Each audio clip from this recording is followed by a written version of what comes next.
Азыр мындай да, Кыргызстан ушундай эле жолдо калды. Оңго барсаң тупик, солго барсаң кипик. Акылбек Жапаров өмүр бою каржы министринде иштеп келатпайбы? Ушо билбейби кимдин канча төлөгөнүн? Казынаны казино менен толтурганга канчалык негизден бар? Анда кумтөрдү биз эмнеге алдык? Ошо мен ойлойм да ошо. Эртең теңиз бөлтүрүк, кеттиңби бизди өлтүрүк деп мынтип бармак тиштеп отуруп калбасак болду да. Айтып атпайбы? Өкмөт өзүбүз иштетебиз депчи. Кокуй, каяктан иштетесиң? Кара кеченин көмүрүн каза албай андан кийин темир тоонун жетим тоосун кантип казасың? Бишкек ТЭЦти кимге бердик биз? Казактарга бердикпи? Аэропортту түрктөргө берип атабызбы? Бозумчакты казактарга бердикпи? Эки бакырды түрктөргө бердикпи? Кичи чарапты кытайлыктарга бердикпи? Биз эмнени казып иштетип атабыз? Жер үйдү орустарга бердик. Жомок, кен иштетсең анан баланча миллион түшөт, тигинче миллион түшөт деген кана. Кумтөр анан кийин жер үй. Жер үйдүр ошол. Жер үй деле экинчи жемкорлук кумтөрдүн жолун басат. Саламатсызбы Рыскелдин Үкөч. Мына азыр учурда ички тышкы карыздar боюнча чоң талкуулар жүрүп атат. Ал түгүл апайсыздык айрым көз караштагы саясатчылар суракка чакырып атат. Элге, коомго туура эмес маалымат бериңер деп ошол эле Равшан Жээнбеков, Азаттыктын жетекчиси Азиза Касымалиева суракка кирип чыгышты да. Анан дегил ушул ички тышкы карыздар боюнча кандай пикирдесиз? Мындай да, Кыргызстандын тышкы жана ички карыздар жөнүндөгү маселени биринчиден ким көзөп жатат, жана актуалдуу маселеге айланткысы келип жаткан ким? Бул карапайым эл эмес, анан апайсыз саясатчы эмес. Бул биринчи өлкө башчынын, өкмөт башчынын оозунан чыкты. Эгерде биз тышкы карыздан кутулбасак, мамлекеттүүлүгүбүздү жоготуп алышыбыз мүмкүн десе, өкмөт башчыбыз айтты, эгер биз тышкы карыздарды убагында төлөй албасак, Кытай 3 нерсебизди алып коет. Бул Датка кемин подстанциясын, түндүк түштүк жолун, анан ТЭЦке тыштан башкаруу киргизет. Эми Акылбек Үсенбекович муну биринчи жолу айтып аткан жок, экинчи, үчүнчү жолу айтат. Ал ар дайым ушуну айтып келет. Анткени ошо келишимдин шартында ошондой пункттар кирип калган. Гонконг арбитраж сотунда чечилет, анан тышкы башкаруу жөнүндө сөз жок. Эми тышкы башкаруу кирет деген сөздө, Кытай алып коет деген сөз деген бул эми жөн эле апыртма. Ошо түндүк түштүк жолу менен кытайлыктар сүйрөп алып кетмек беле, жонуна салып, же болбосо Бишкектесин көтөрүп алып кетмек беле. Ириде мен буга кандайча баа берем? Мындай да, буну актуалдуу маселеге айланткысы келип аткан бийлик өзү, аткаруу бийлиги. Анткени бул алаксытуу максатында эмес, бул мындай элди жоошутуу, анан коркутуу максатында эле атайын кылып атат да, жемесе элди өкүлдөрүн эс алууга жөнөтүп коюп, жайдын чилдесинде элдер бардыгы жумуш менен алек болгондо тышкы карыз жөнүндө маселени көтөрүштүн канчалык кажети бар эле? Демек кызыктар тарап бар. Кызыктар тарап бийлик өзү. Себеби эмнеде болуп атат? Вот ошо себебин мен ошо эки нерседен карап турам да. Биринчи бул биринчисинен мен мындай да, биз азыр эки жолдун ачылышында калдык да. Бала кезде жомокторду окучу элек го. Оңго барсаң атың өлөт, солго барсаң өзүң өлөсүң дегендей. Азыр мындай да, Кыргызстан ушундай эле жолдо калды. Оңго барсаң тупик, солго барсаң кипик. Ничек мен кипик деп атам? Билесиздерби, ушул Акылбек Жапаров 2005-жылы, мындан 17 жыл мурун Кыргыздын тышкы карыз жөнүндө тынбай какшай берип, аягында ушундай демилге менен чыккан. Биз кипикке кирели дейт. Кипик деген эмне? Бул кипик деген бул эл аралык валюта фонду менен бүткүл дүйнөлүк банктын 96-жылы чыккан долбоору. Бул жардым мамлекеттердин карызын кечүү боюнча долбоор. Ал үчүн сен өсүп бараткан өлкөлөрдөн өлүп бараткан өлкөлөрдүн катарына кир дейт да. Биз азыр өсүп өнүгүп бараткан өлкөлөрдүн катарындабыз да. Жок, өлүп өчүп бараткан мамлекеттердин катарына кирсең, биз сенин жалпы карызыңдын жарымысын кечебиз дейт. Мына ошондо Бакиев өзү каршы чыккан. Президент каршы чыгып, бул өкмөт башчы Феликс Шаршамович Курупаш керек, Акылбек Жапаров экөө кипикке киребиз дешип, ызы-чуу кылып, анан өкмөт отставкага кеткен болчу. Бул эми биздин азыр бүгүнкү күндө тышкы карызыбыз 1,1 миллиард 810 миллион доллар бул Кытайга, Эксимбанкка, 660 миллион бул Азиатский банкка, 657 миллион Всемирный банк, анан Международный валюта 340 миллион. Эң негизги карыздар ушулар. Ушуларда анан айтып атпайбы Кытай башкарган. Кытайлардын карызын биз жана ТЭЦке дагы түндүк түштүк жолуна да 20 жылдык мөөнөт менен алганбыз. Алардын мөөнөтү келет. Анан экинчи бул кипикке алып барсак, ногу жанагы 660 миллион менен 657 миллиондун жарымысы кечирилиши мүмкүн. Бирок биз өзүбүздүн өлүп бараткан мамлекеттердин катарына киришибиз керек да. Бул биринчи нерсе. Экинчи, эмне үчүн мындай коркутуу болуп атат? Тиги жошутуу дедим да. Коркутуу, жошутуу бул баягы ойлойт да. Ушунча нерсебизди алдырып койгончо андан көрө бир кенди кармата салсак болбойбу деп, бул баягы жетим тоого багыттап айтып аткан жокпу деген менде жеке пикирлер пайда болуп баштады. Анткени ушунун артынан эле ат тезегин кургатпай эле өлкө башчы дагы, өкмөт башчы дагы, анын орун басарларынын баардыгы эле нарын карап калбадыбы? Нарын тарапка барып эле ошо жетим тоо жөнүндө маселени козгоп калышты да. Бирок эми дагы бир жагдай келет да, ошо тышкы карыздарды айтканда эле билесиңер да, жана бийлик өзү буну актуалдуу маселеге айланткысы келип, анан бийликтин колунда негизги куралы, булардын кумары дагы ошол. Жанагы жашаган дареги жок, же жазганын данеги жок, до конца троллдор деген бар да.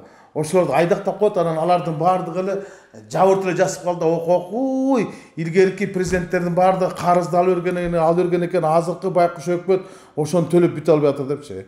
Эми мунун баары калп да. Анан эл айтса ишене берет экен да. Азыр мурун бир дагы бийлик төлөгөн эмес, биз эле төлөп атабыз депчи. Чындыгында кандай өзү? Эми чындыгындай да, мен атайын сереп салып көрдүм да, мүмкүн сен туура эмес кылдың деп эртең мени ички иштер министрлиги чакырса мен даярмын. Мындай 2005-жылы төлөгөнбүз биз карыздарды, тейлөө деп коет да, обслуживание внешнего долга деп коет. Ошондон 2005-жылдан 2010-жылга чейин Кыргызстан болгону 7 миллион 280 миң доллар тышкы карызды тейлептир, төлөптүр. Ал эми 2010-дон 2017 жылга чейин Атамбаев башкарып турган 6 жылда, отурмай бир жыл ушунда 45 миллион 540 миң доллар биз тышкы карыз төлөгөнбүз. Сооронбай Шарипович башкарган 3 жылдын ичинде 2018-ден 2020-га чейин 42 миллион төлөптүрбүз. Жалпы жонуна биз ошол 2005-тен баштап тышкы карыздар төлөп баштадык да, процент менен төлөп баштадык, 114 миллион доллар төлөп койдук. Бул бир маселе. Бирок дагы бир маселе бар. Дагы бир маселе, бул айтып атпайбы, биз себеби мурункулардын алгандары бар деп. Булар өздөрү каякта жүрдүр. Мурун деле ушулар Акылбек Жапаров өмүр бою каржы министринде иштеп келатпайбы? Ошо билбейби кимдин канча төлөгөнүн. Атамбаевдин убагында биз айтып атпайбызбы? Ошолор алган экен, эми биз Атамбаевдин карызын биз төлөйбүз депчи. Мына мен айтып коеюн. 2011-жылы 1-декабрда инаугурацияга Абдуллах Гүл деген Түркия президенти келген. Келип туруп, Ак үйдө биздин ошо немеде 51 миллион доллар акчаны кечип койгон. Түркияны Кыргызстанга дагы 10 миллион доллар грант берген. Бул Атамбаевдин жеке авторитетине таандык. Анткени ошонун инаугурациясына келип, мындай белекке берит дегендер болду да, 51 миллион доллар карызды кечип атат. 2012-жылы Россия 190, 2016-жылы 240, андан кийин 2017-жылы Атамбаев кетип атканда дагы 60 миллион доллар. Жалпы 490 миллион доллар карызды кечип салды орустар. Бул деген жеке Алмазбек Шарсеновичтин авторитетине таандык да. Ошол кишинин жеке урматына ушунда карызды кечип атпайбы? Мындайча айтканда ал Атамбаев алып келген 3 миллиард доллар грант айтып эле коек. Но кечирилген карыздын көлөмү эле 1,5 миллион доллардан ашып атпайбы? Анан булар мен өзүчө кылып атат. Буларды алган биз төлөп атабыз депчи. Эч милдет кылбай эле ушунча немени специально кылдым салбадыбы? Анан коркунуч деле жок, кооптуу нерсе деле жок. Садыр Нуркожоевич айтып атпайбы? Убагында төлөйбүз депчи. Убагында төлөй албасак жылдырып койсок деле болот. Сүйлөшүү жолдору менен кылса болот. Но бирок карапайым калкты мындай коркутуп жүрбөш керек да. Биз ошол эле Казакстандын, Өзбекстандын, Орусиянын деле тышкы карыздары тим эле асмандын башына алып чыган. Анан берде саясат. Мунун артында эмне бар? Себеби эмне болот? Элди коркутуп, бир ырыкка көндүрүп, бир актуалдуу маселе да, туура. Актуалдуу маселеге өздөрү айлантып атпайбы? Өздөрү айлантып атат. Эмне кереги бар эле? Эмнеге буну элге эмне кереги бар тышкы карыз жөнүндөчү? Булар эле азыр айтып чыгышпады. Демек, мандем бар, бир тандем бар да. Бир келишим бар. Ошол келишимди аткарыш үчүн эле ушуларды айтып атат да, баягы жошутуу иретинде мисалы коркутуп турган апа келин жетип жошутсаң баягы элдин калан катмарына кулагына сиңирип салайык, мамлекеттиктен, эгемендүүлүктөн ушундай немелерден ажырап каласыз депчи. Анан кийин ошол эки нерсе мен билгенден бул же хиппикке киргенге алып баратат. Мен айтпадымбы? Тупикке алып келишти, эми хиппикке алып келишет депчи. Ошого алып барышат карыздарды кечтиргенге. Же болбосо кайсы бир кенди, же болбосо бир чоң стратегиялык объекти берүү үчүн. Эми мисалы мен карап көрдүм да, акыркы эле бир жуманын ичинде карасаң Алмаз, күтүүсүз отставкалар пайда болду. Maселен Нарындын губернаторун алмаштырып салды. Бирок алып выговор алып неме алган эмес да. Балки менин жеке түшүнүгүмдө мүмкүн ал ошо жетим тоого каршы пикирде болгон чыгар. Ошон үчүн алмаштырып салды. Илгери ушундай 10 жыл мурун кайталганды билесизби? Өмүрбек Субаналиев губернатор болуп турганда жетим тоого каршы болгон үчүн Тынчтыкбек Чекиев дегенди губернатор кылып, жети өгүздүн акимдигинен бияка алып келип туруп, анан жетим тоо маселесин көтөрүп туруп, анан аягы неме менен бүткөнүн билесизби? Туурабы? Мен дагы ошондой маселе болуп аткан жокмун. Анан экинчи мына Манас аэропортунун жетекчисин кече шашылыш түрдө алышты. Эмнеге алышты? Эмнеге алышты? Алмаштырып койду. Мүмкүн ал тиги түрктөргө берүүгө каршы болгон чыгар. Кыргыз Телекомдун башчысы Нурлан Мадаминов болуп калды. Ал деген ата мекендик эң кыйын айтышник Нурлан Мадаминов деген. Аны дагы күтүүсүнөн алып салды да. Мүмкүн Кыргыз Телекомдун тиги немеге берилишине каршы болгон чыгар да. Мына ушулардын баардыгын карап көрүп сергек сереп сала турган болсок, бир кандайдыр бир сырттар менен болгон келишимдердин бар экени байкалып атат да. Анан ушу кошумча суроо, казино боюнча азыр мыйзамга президент кол койду да. Анан биз 1 миллиардтаган 2 миллиардтаган сом салык алабыз, мындан киреше кирет деп атат. Буга чейин казино иштеп турганда канча салык кирчү эле бизге, бюджетке? Эми ушул кумаркана боюнча бардыгы эле айтышты, менден башкасын бардыгы эле айтышты. Кумарканалар боюнча мыйзамды мен депутат болдум 6 жылдын ичинде 6 жолу аракет болгон. 6 жолу тең четке какканбыз.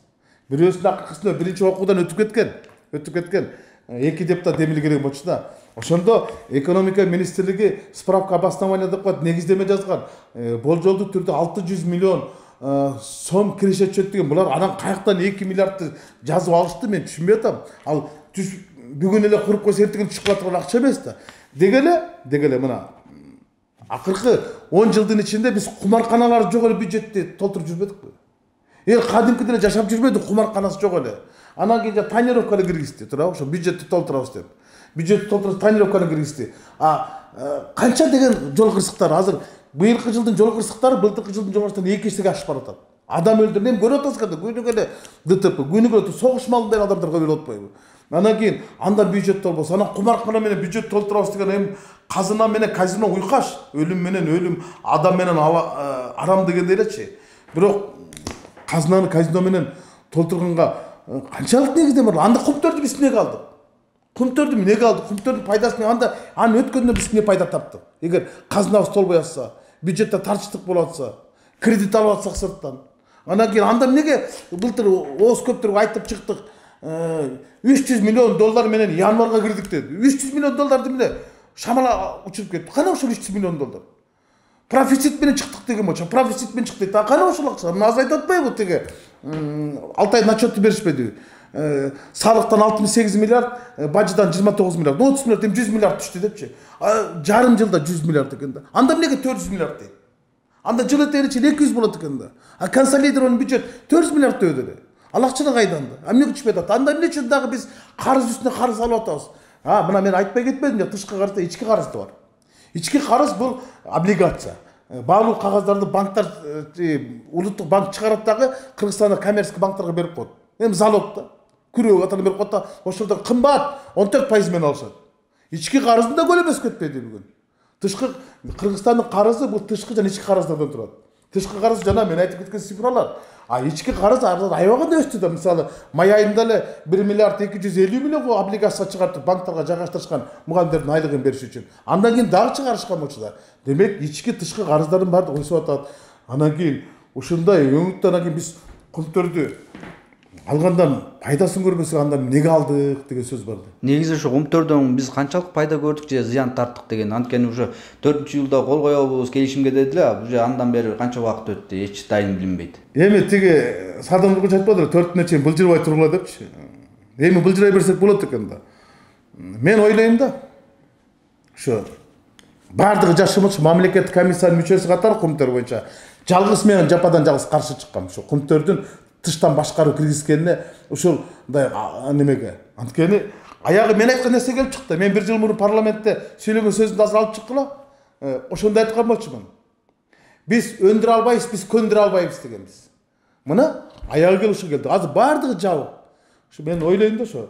Эртең теңиз бөлтүрүк кеттиңби бизди өлтүрүк деп мынтип бармак тиштеп отуруп калбасак болду да. Ошого каратабыз да. Эмне үчүн анда ачыкка чыгарып атат? азыр алтындын унсы 182 немеге чыкты, долларга чыкты. Анда кара пайдасы канча алтын өндүрүп атасыз? Анан деги эле булардыга таң кылып атам да. Кумтер болуп турган кезде центра жылына 17-18 миллион тонна алтын казчы. Анан булар каяктан 25 тонна? Анда 25 тонна казабыз деді. Азыр 6 ай өтүп кетти. Анда 12 тонна алтын казылды. 12 тонна алтын дегенин эте канча? 6 миллиардтан ашып кетип атпайбы? Анан кайда? Ким көрүп атат пайдасын? Анан эмнеге карыз алып атасыз? Эмне үчүн бюджетте тартыштык, эмне үчүн 1-апрелде кошобуз деп коюп кошо албай эми 1-августта көбөйтүп атасыз, 1-октябрда эле ушинтип элди калп менен эле улам эле сугарып келатасыз. Анан кандай болгон күндө дагы баягы жеңичинен соодалаша бир кайсы кенди карматып жибергени бул туура эмес. Адамдар ошо жетим тоого эле желпилдеп эле жетип барышып атат. Бир мандем бар го дейм да. Анан айтып атпайбы? Өзүбүз иштетебиз депчи. Кокуй, каяктан иштетесиң? Кара кеченин көмүрүн каза албай атадан кийин темир тоонун жетим тоосун кантип казасың? Ал үчүн металлургический комбинат салыш керек да, туурабы? Ал барбы бизде? Ал канча жылда? Анан жетим тоону өздөрү айткан, биз иштете албайбыз деп. Теңиз бөлтөгү айткан $2 миллиард керек деген. Өзүбүз иштеткенге. $2 миллиард барбы бизден? Ошону иштеткенге. Анан кийин өзүбүз иштетебиз десе, өзүбүз иштете албай Бишкек ТЭЦти кимге бердик биз? Казактарга бердикпи? Аэропортту түрктөргө берип атабызбы? Бозумчакты казактарга бердикпи? Эки бакырды түрктөргө бердикпи? Кичи чарапты кытайлыктарга бердикпи? Биз нени казып иштетип атабыз? Жер үйдү орустарга бердик. Кайсы кенди кыргыздар өзү казып иштетип атат? Өкмөт. Өзүн ал бир кичинекей кенди казып иштетип анан айсып алат, өзүбүз иштетебиз деп анан тиги жетим тоону менимче теңир тоону эли бербейт. Мен ойлоп турам, алар баягы көлдүктөр жөө жүрүш менен эле уранды жаптырып салбады беле, мыйзам менен. Ошол окуяга барып калышы мүмкүн да. Элди көтөрүп алат, ошо жетим тоону жөн эле койсо болмок. Жетим тоонун башка булактар деле бар. Эми кумарканаларды киргизип атасың. Бюджет толбойт деп. Күнөө киргизип атасың. ККМди киргизип атасың. Анан кийин эми аяка эмне кереги бар? Деги эле кенди иштетебиз, элди иштетебиз, жерди иштетебиз дегендин баардыгы бул жомок. Ой, кен иштетсең анан баланча миллион түшөт, тигинче миллион түшөт деген кана. Кумтөр анан кийин жер үй. Жер үйдүр ошол. Жер үй деле экинчи жемкорлук кумтөрдүн жолун басат. Азыр мынакей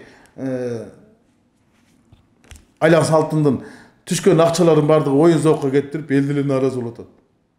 Жолдордун баардыгы тешик. Дагы эле баягы тартыштык, анын пайдасы эмнеге бар? Анан элдер азыр мындай жеңил эле макул болуп берише бербейт, ошо кен тармагына келгенде. Чоң рахмат, ыраазычылык.